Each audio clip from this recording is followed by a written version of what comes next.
Now this will be, I hope, a much shorter video, dealing with one interesting passage in chapter 9 on the nature and necessity of scientific revolutions in Thomas Kuhn's The Structure of Scientific Revolutions.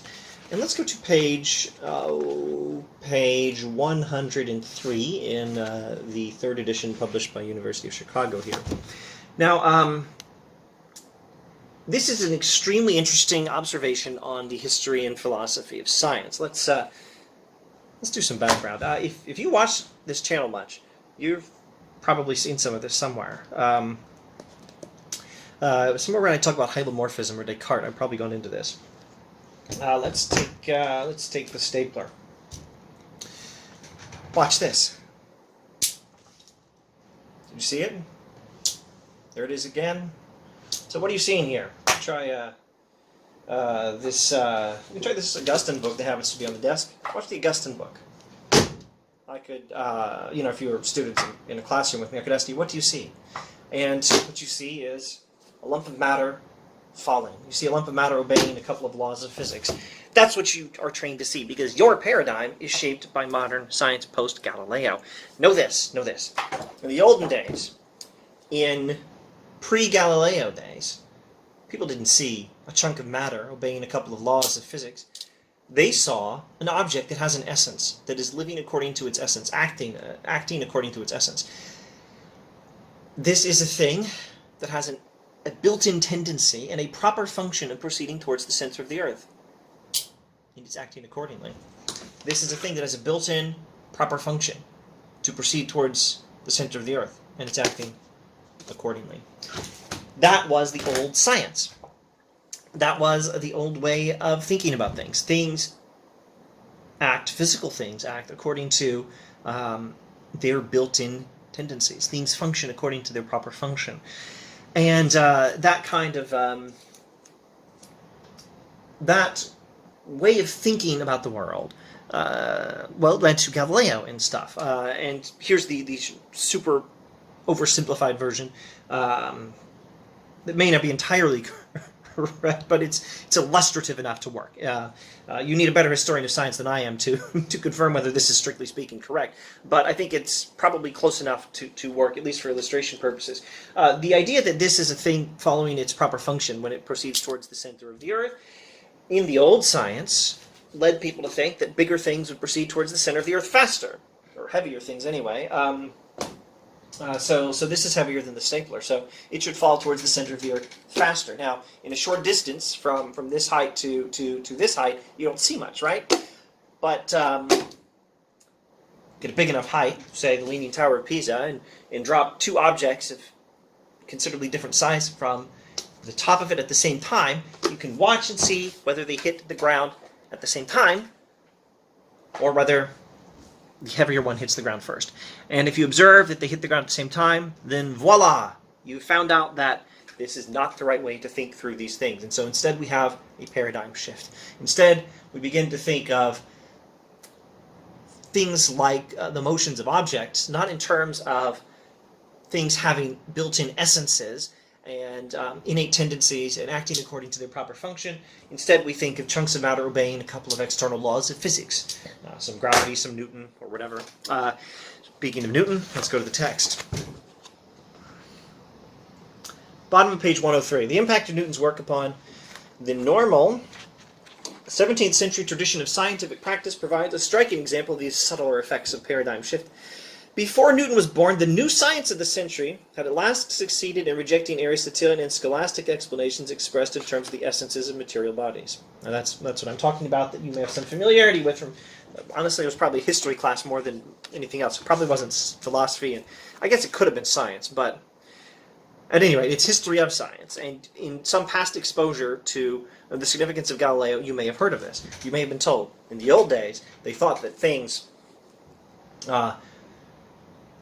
acted according to their essences, which is why objects fall towards the center of the earth, because that's the built-in innate tendency and essence of the thing. That's why things fall. But then Galileo did some actual experiments and found out otherwise. Well, that means the old perspective has to go, and the old perspective is the Aristotelian and scholastic explanation expressed in terms of the essences of material bodies. So, Newton, Newton is coming after that shift. Newton is at a time when the old essence-based perspective is gone. To say that a stone fell because its nature drove it toward the center of the universe had been made to look a mere tautological wordplay, something it had not previously been. The old perspective seemed ridiculous at this time. Henceforth, the entire flux of sensory appearances, including color, taste, and even weight, was to be explained in terms of the size, shape, position, and motion of the elementary corpuscles of base matter. The attribution of other qualities to the elementary atoms was a resort to the occult, and therefore out of bounds for science, etc., etc. Newton, skip to page 105, Newton embedded their results in his laws of motion, referring to the work of some earlier scientists, shortly before Newton. The equal action and reaction of the third law are the changes in quantity of motion experienced by the two parties to a collision.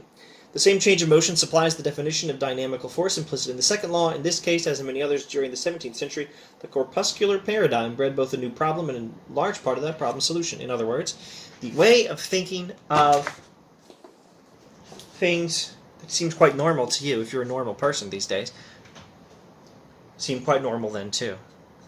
The way of thinking that sees chunks of matter obeying a couple of laws of physics, and if you want to get a little more precise, thinks, oh, well, it's because, it's not because of anything about the stapler or the book as such, it's because of the fundamental atomic particles that obey the laws of physics. That's all that's going on here. This way of thinking was deeply embedded in Newtonian laws of motion.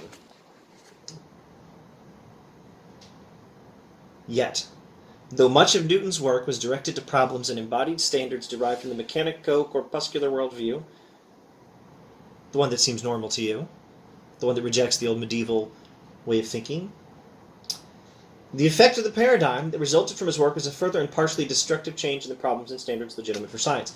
Newton's physics was a magnificent expression of this newer way of thinking about things post-Galileo, but using dramatic movie talk, the sort of thing some villain might say in some ridiculous movie. Newton's magnificent expression of this way of thinking nevertheless sowed the seeds of its own destruction. Gravity, interpreted as an innate attraction between every pair of particles and matter, was an occult quality in the same sense as the scholastics' tendency to fall had been. So Newton starts thinking of gravity as some built-in attraction between one chunk of matter and another chunk of matter. Here emphasizing the smaller chunks of matter, no doubt, but we're back to talking about innate tendencies. We're back to talking about built-in qualities. We're back to talking about essences. We're back to talking about natures. Newton's laws of motion were a magnificent expression of this new post-Galileo way of thinking, but Newton's gravitational theory suddenly turns out to be a reversion to Aristotle. Suddenly, at a smaller level now, not at the level of staplers, but at the atomic level, we're back to thinking in terms of objects that have natures and essences.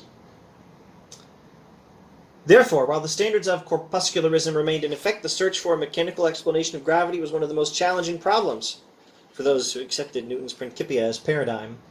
Newton devoted much attention to it, and so did many of his 18th century successors. They wanted to find a way of thinking about gravity that did not involve appealing to mysterious essences of objects, and instead could be reconciled to the then dominant paradigm of the recent past, post-Galileo anyway, of thinking of, well, chunks of matter obeying the laws of physics. The only apparent option was to reject Newton's theory for its failure to explain gravity, and that alternative too was widely adopted. Yet neither of these views ultimately triumphed, unable either to practice science without the Principia, or to make their work conform to the corpuscular standards of the 17th century. Scientists gradually accepted the view that gravity was indeed innate. In other words, scientists couldn't find a way around it, and they had to abandon the post-Galileo paradigm. So, if you've been told in a history of philosophy class, not that one, actually maybe that one, but I was going to say history class, about the importance of Galileo in certain terms. You've been told in a scientific class that there was this old pre-modern science informed by Aristotle, but not really scientific because they never bothered to do experiments, and that it involved things like thinking these things have built-in tendencies. And the poor silly fools never bothered to test it until Galileo came along and disproved that theory. And so then we learned to think of chunks of matter obeying the laws of physics. Well, besides the fact that that's ridiculously oversimplified, I mean, Kuhn would be the first to tell you that, besides that, it's not even true. It didn't take long. At least since Newton, we haven't even been thinking in those terms. At least since Newton's theory, Newton's analyses of gravity. At least since then, we've gone back to the older way of thinking of objects having natures or essences. At a smaller level, maybe it's not the stapler, but the atoms of the stapler have essences. And now that's become dominant because scientists gradually accepted the view that gravity was indeed innate. By the mid-18th century, that interpretation had been almost universally accepted. And the result was a genuine reversion, which is not the same as retrogression, to a scholastic standard. Innate attractions and repulsions join size, shape, position, and motion as physically irreducible primary properties of matter, etc., etc. Nor were dynamics and electricity the only scientific fields affected by the legitimation of the search for forces innate to matter. So the idea of